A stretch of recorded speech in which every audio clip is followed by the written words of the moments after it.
درود پاک کسی کا رد ہوتا ہی نہیں ہے، باقی ہر عبادت رد ہو سکتی ہے، صرف ایک عمل ہے درود پاک، یہ جو پڑھے وہ گارنٹی ہے اس کی کہ قبول ہے۔ اب اس کا راز سمجھنا چاہتے ہیں؟ بڑا آسان ایک راز بتا دیتا ہوں۔ اب پہلے لفظ کیا ہے؟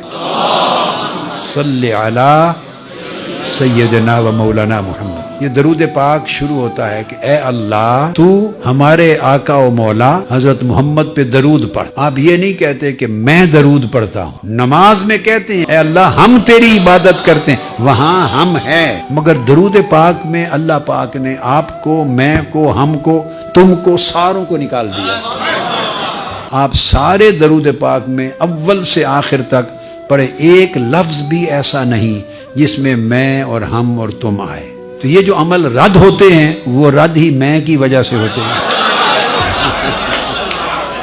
اپنے محبوب پر درود پاک کے عمل میں سے اللہ پاک نے میں کو خود نکال دیا۔ یہ درود پاک صرف درخواست ہے، اور درخواست آپ کی اپنی نہیں ہے کہ اللہ تعالیٰ میری دکان بڑھا دے، میرا رزق بڑھا دے، یہ اس طرح کی درخواست ہے ہی نہیں۔ تو کہتا کیا؟ اے اللہ تو ہمارے آقا پہ درود بھیج۔ یہ درخواست کی نا، وہ جواب دیتا ہے میرے بندے تو پیدا بھی نہیں ہوا تھا میں تب سے بھیجتا ہوں۔ تو جب بھی درخواست کرتے ہیں اللہ قبول کرتا ہے، میں بھیجتا ہوں محبوب۔